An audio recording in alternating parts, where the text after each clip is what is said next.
Welcome. This is Jonathan Reddoch. He is the associate editor to the Anthology, and he has also written Padua's Eyes. How are you?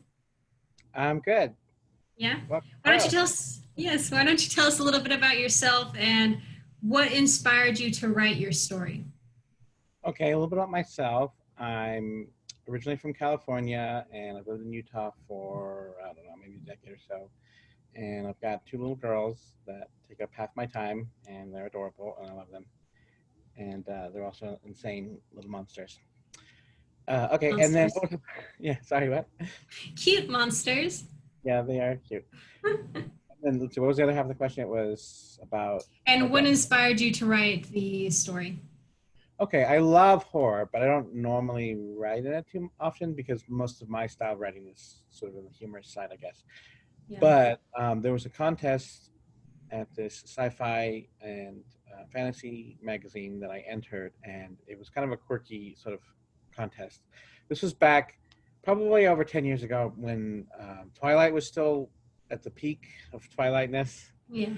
And so the contest was, I mean, it makes more sense in context, but like the contest was the story had to contain the phrase sparkly vampiric pony. So there were, so I'm sure there were a lot of silly submissions, but instead of going humorous like I would normally do with my writing, I went serious. And so I wrote this story like a real horror story, and it really still has the phrase sparkly vampiric pony in there. It feels kind of odd when I it love pops it up.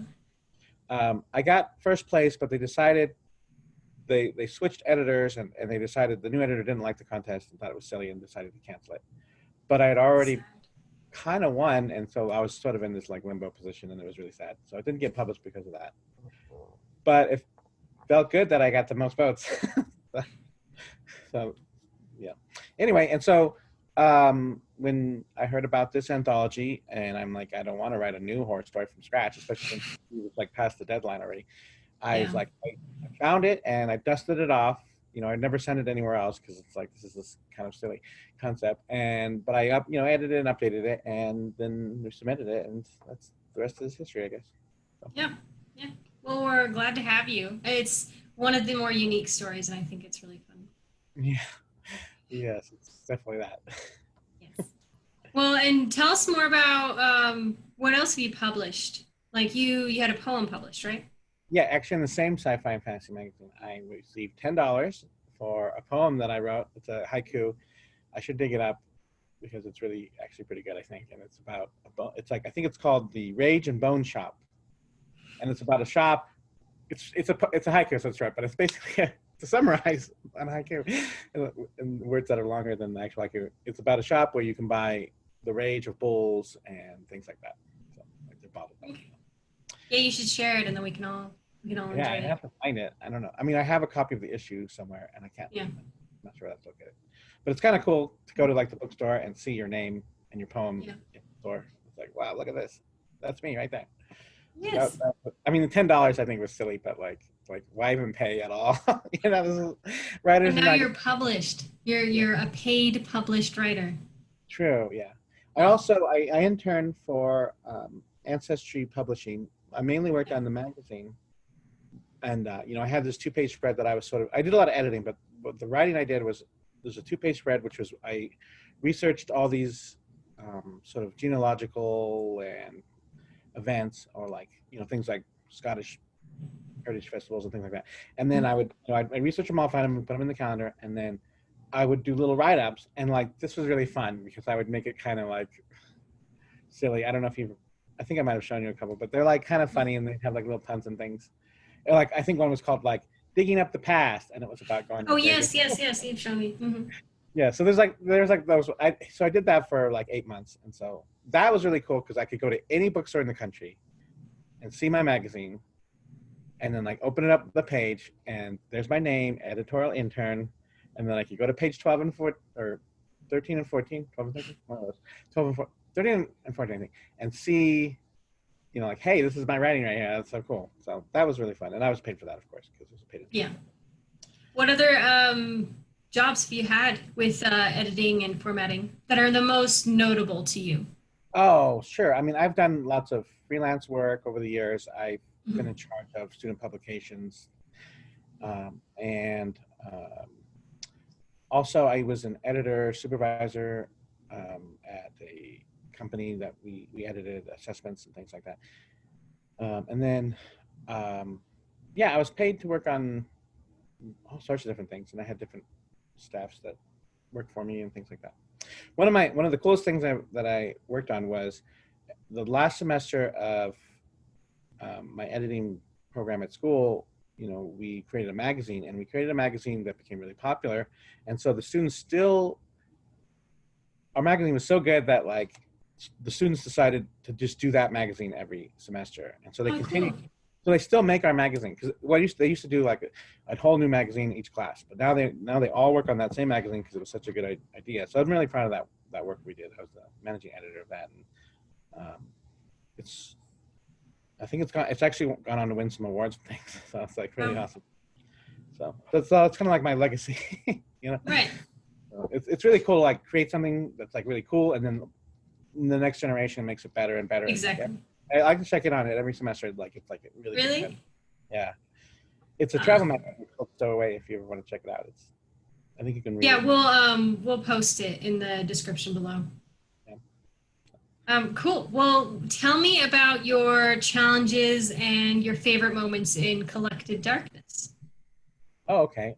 Challenges. Okay, so we had a bunch of insane deadlines that were I say we, but I think you made them up, and Yeah. I think they're all your deadlines because there's no other. And so there are certain stories. I'm not going to name names, but like there are some stories that needed a lot of work, and so we worked with the authors. And luckily, the authors that we worked with were really good about working with us. You know, as you know, I'm really into collaboration. That's the kind of editor I Yeah. am. And so I really love it when I can work with an author together and we have these like ideas, we bounce ideas off each other and things like that. So Yeah. I think that's the best way. I mean, we did ours, like I think when you and I collaborated on our own stories, that was nice. yeah, I mean, I love working with you because you're so open to my ideas. You don't always accept them, and then I'm all sad. But like, like, oh, but I love this idea, and you're like, shut up. But like, whenever you accept an idea and it works really well, it's like Yeah. it's really nice to be like, okay, we kind of did this together, so it's just really cool. I mean, that's what I like Right. about an editor is helping authors improve their stories and make it Yeah. the best experience for the reader. So another thing I really enjoyed was helping out with the marketing side. So Hmm. I have one of a background in business. One of my master's degrees is in business, and so I know I learned a lot about that stuff, but I don't really get to practice a lot of the marketing stuff normally. Yeah. So it's kind of cool to participate in that and help out. And also I really enjoyed making these little like kind of like book covers and like pull quotes and Yeah. images for the stories. That was really fun. Yeah, we have them on social media. I think, yeah, they're really. I feel like they're very. They tell exactly what the story is. So I think you've really captured the stories. Like when you have like the excerpts and stuff, and you have like a little image with it. I think you really capture it. So, Oh, thank you. yeah. Yeah, I had a lot of fun making them, so I hope that you Mhm. were okay. I'm not a Yeah. professional uh, graphic designer, but I did learn a little bit in my editing program at school, and they taught us how to use all the tools, and they taught us a lot of principles and things. You know. Hmm. It's nice to be able to do some of that too.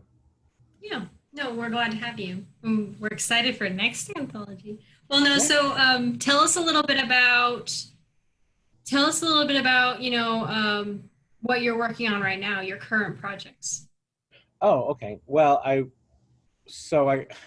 when you announced that there's going to be another anthology, I mean, I knew there was going to be more anthologies, but Yeah. the day that you, you know this of course, but Yeah. the day you put out the like call for submissions, Mhm. I was so excited that I sat down and I wrote the entire story from start to finish, and I was like, this is so great. Except I started after a couple of pages, I was like, wait, am I writing this the right way? And I went back and realized it wasn't Oh yeah. fantasy. It was a certain specific kind of fantasy. So I Yeah. had to take what was written in a modern. It's funny to like think about it. Like if you read the story, can you imagine it in a modern setting? No. Yeah. It feels yeah, but it was originally, and then all I did was just change some of the details so it's written in Renaissance style. And yeah, so I was really excited, and so I wrote that, and it needs work, but I think it's No, it's pretty close. I don't know if I told you, but I'm pretty much done with my fantasy story as well. I did most of it yesterday. Yeah, you mentioned that. I'm excited to read it. Yeah, I just keep rushing the ending, so I have to like take a moment, and, so I have to like take a break every time I get to the ending. I So I'm read so that. excited for the ending. Yeah. Another thing I'm working on is I've been writing this novel for about, Yeah. I would say 15 years, maybe. I don't know. It's been a long time. And it's almost done. And I'm just not very good at doing the hard parts, filling in the gaps and cleaning things up and blah, blah, blah. Because what I really enjoy is just waiting until inspiration strikes me, like in the middle of the night or if I'm in the driving or in the shower, inconvenient times mostly. And then I'll get my phone out and I'll start writing it. And then that's really fun because I get these really good ideas. And then they're pretty raw and they need to be fixed. But Right. yeah, right now it's over 700 pages and it's probably going to need to be 2 volumes. So I'm going to split it in half probably. And I think it's pretty good. It's about a okay. So there's a synopsis. If you hear that, I'm sure you do. I don't know why I would assume you wouldn't, but it's Want to hear about it? there's an alien. It's a semi autobi well, it's autobiographical. Wink, wink. Account written in a memoir style about an alien who he recounts his childhood, and then his planet is destroyed. He's saved by humans. He's taken on this spaceship where he meets his best friend Jamie and Nurse Jamie, and she teaches him how to read and write in English. But when he gets to Earth, the captain sells him to the zoo, and so he's like not loving that. And Mhm. eventually he escapes.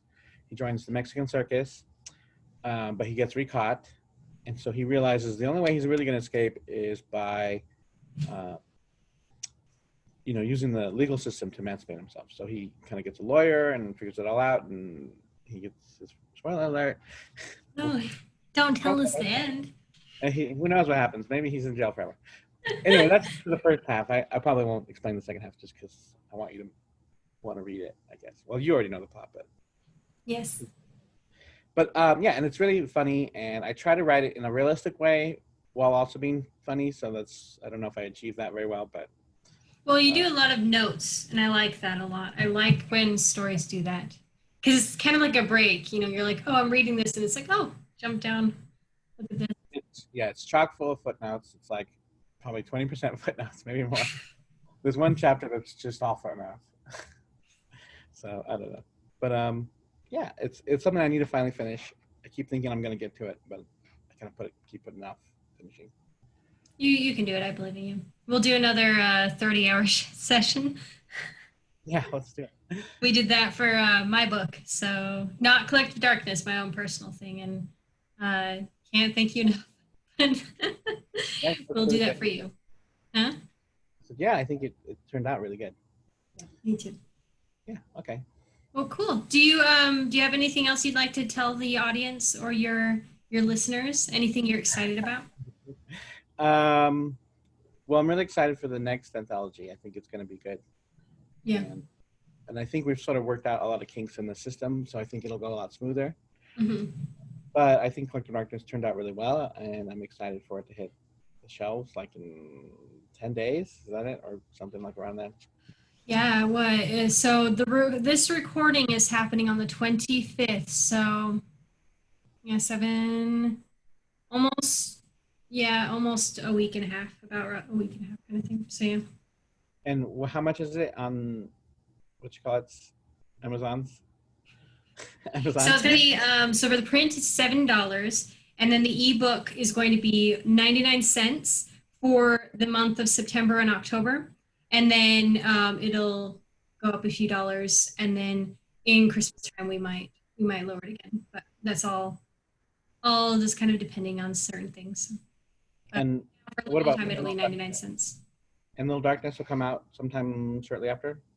Yeah, Little Darkness so is the companion copy to Collective Darkness with some of the same authors from Collective Darkness, and that actually will be available um, the day of the book release. And so, for anyone who is interested in buying or obtaining this copy because it's free, they just have to buy either the ebook or the print book of Collective Darkness on September 5th.